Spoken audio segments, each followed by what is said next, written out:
தினமலர் நேயர்களுக்கு வணக்கம். இன்னைக்கு நம்ம ரொம்ப ஒரு சுவாரஸ்யமான மனிதரை பற்றி பார்க்க போகிறோம். ஒரு 90 வயது இளைஞர், ஃபார்மர் சிபிஐ ஆஃபீஸர். அவர்கிட்ட அவரோட டென்யூரில் நடந்த நிறைய சுவாரஸ்யமான இன்சிடென்ட்ஸை பற்றி நம்ம கேட்டு தெரிஞ்சுக்க போகிறோம். அவர் யாருன்னு நீங்களே பாருங்கள். வணக்கம் சார். வணக்கம், வாழ்க வளமுடன். சார், உங்கள் ஏர்லி டேஸ், இளமை பருவம் எப்படி இருந்தது அப்படின்னு சொல்ல முடியுமா எங்களுக்கு? கண்டிப்பாக சொல்ல முடியும்.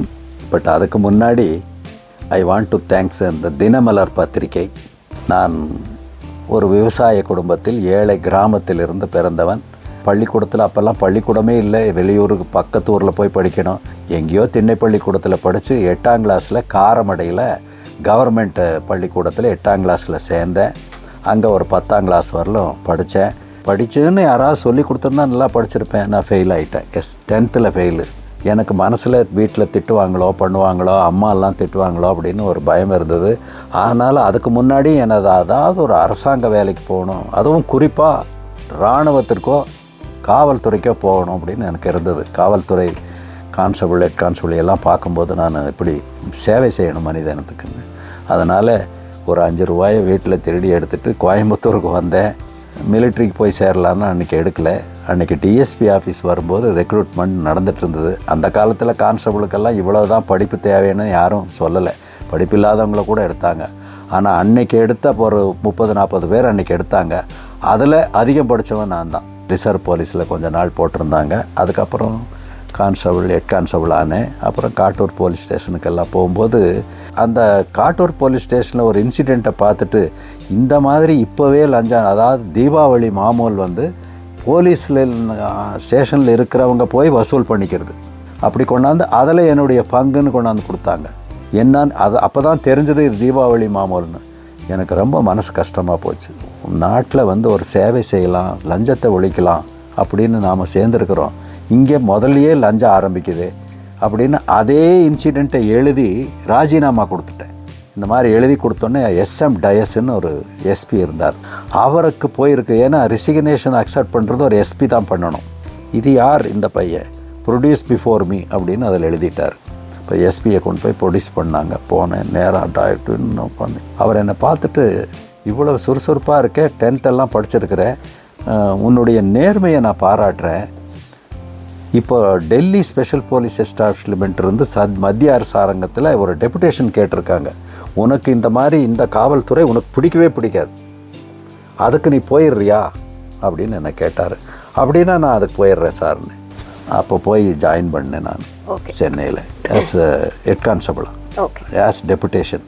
பட் அதுக்கப்புறம் என்ன ஆச்சுன்னா, டெபுடேஷன் போனாலே அப்போது ஒரு 5 வருஷம்தான் டெபுடேஷன். 5 வருஷத்துக்கு அப்புறம் திரும்பி வரணும். நான் திரும்பி வர்றதுக்கு எனக்கு இஷ்டம் இல்லை. அப்போ லத்திகா சரண் அவங்க தேவேர் ஒர்க்கிங் அண்டர் சிபிஐயில் டெபுடேஷனில் இருந்தாங்க. லத்திகா சரண் வாஸ் எஸ்பி இதில். அப்போ அவங்க இருக்கும்போது அவங்ககிட்ட சொன்னேன், நான் திரும்பி போக மாட்டேன் அப்படின்னு.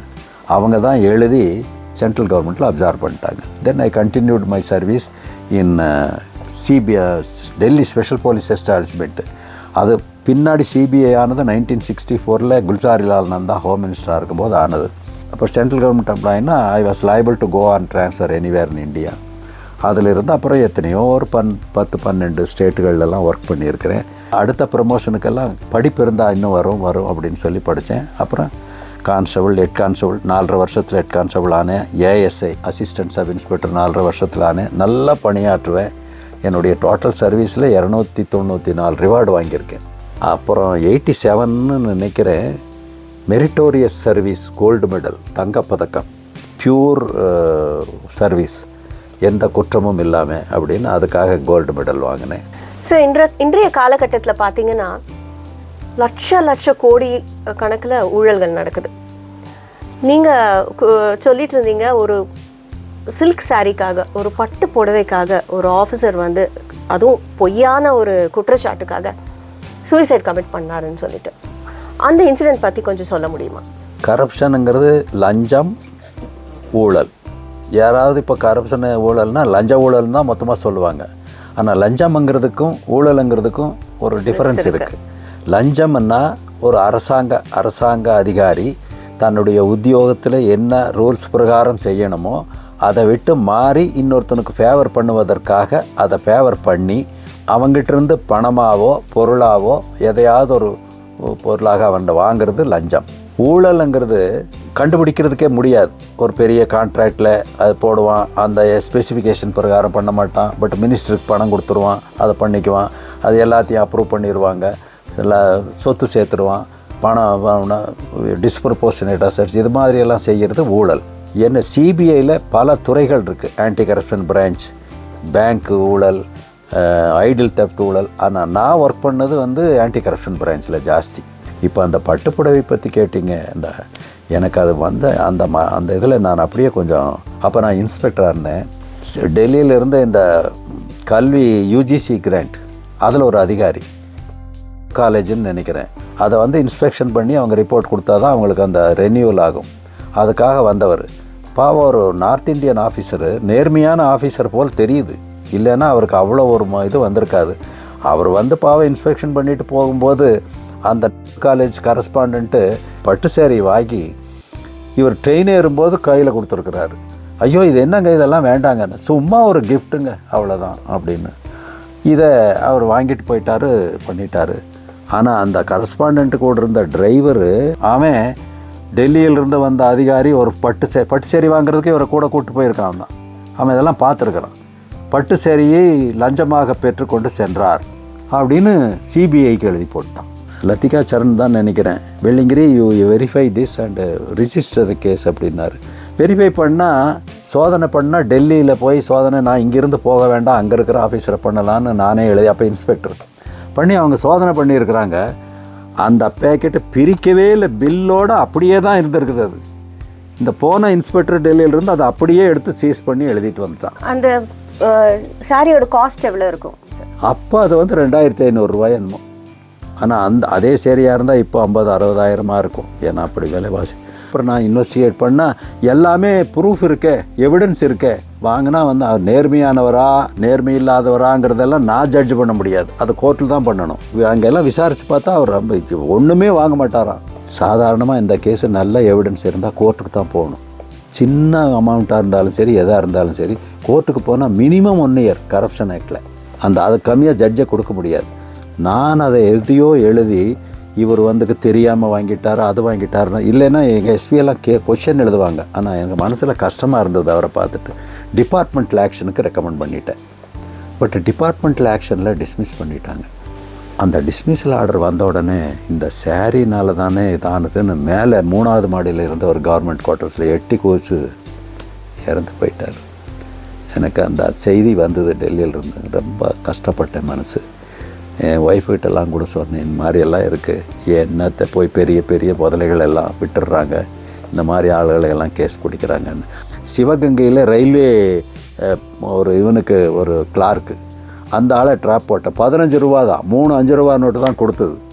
அதை யூஸ் பண்ணி அவனை கஷ்டப்பட்டு பண்ணி ஒரு ட்ராப்பை போட்டு பண்ணி டிபார்ட்மெண்டல் ஆக்ஷனுக்கு அனுப்பிச்சேன்.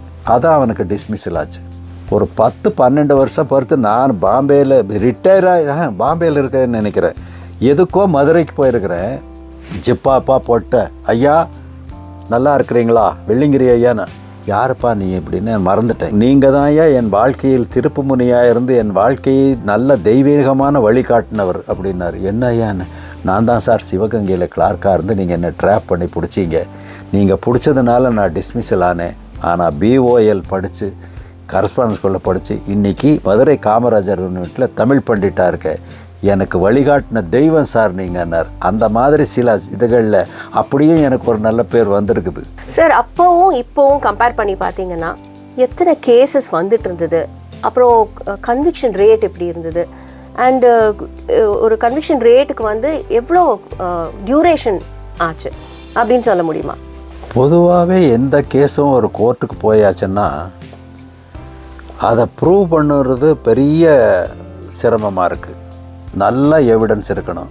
ஆனால் சட்டத்தில் ஒரு பேசிக்கான பிரின்சிபிள் என்னன்னா, 100 குற்றவாளிகள் விடுதலை ஆகலாம், ஆனால் ஒரு நிரபராதி தண்டிக்கப்படக்கூடாது அப்படிங்கிற பிரின்சிபிளில் தான் இன்றைக்கி சட்டம் இருக்குது. ஆனால் அதுதான் எல்லாருக்குமே சாதகமாகவும் இருக்குது. சட்டம் ஒரு சிலந்தி வலை, அதில் சிக்குகிறதெல்லாம் புழுப்பூச்சிகள் தான். பெரிய முதலைகள் எல்லாம் சிக்கிறதில்ல. பெரிய கோடிக்கணக்கில் லஞ்சம் வாங்குகிற மந்திரிகளோ அவங்களோ சிக்கிறதே இல்லை அதிலெல்லாம். அவங்களுக்கு காரணம் அவங்கக்கிட்ட இருக்கிற பண பலத்தினாலே அதிகார பலத்தினாலே சுப்ரீம் கோர்ட் வரலும் போய் 1 மணி நேரத்துக்கு 5 லட்சம் வாங்குகிற வக்கீல்களையெல்லாம் வச்சு வாதாடி அதை எப்படியாவது அந்த சட்டத்தை உடச்சி கிடிச்சு வெளியே வந்துடுறாங்க. இது ஒன்றும் பாவம் முடியாதவங்க, அதை அப்பீல் போக முடியாதவங்க தான் மாட்டி ஜெயிலுக்கு போகிறாங்க. அதனால் எந்த கேஸ் போனாலும் 100 கேஸை சார்ஜ் ஷீட் பண்ணால் 20% கன்விக்ஷன் ஆகிறது கஷ்டமாக இருக்குது. பெரிய பெரிய கேஸுகள்லேயே நான் ஒரு இன்வெஸ்டிகேட்டிங் ஆஃபீஸராக, ஒன் ஆஃப் தி இன்வெஸ்டிகேட்டிங் ஆஃபீஸராக இருந்திருக்கேன்.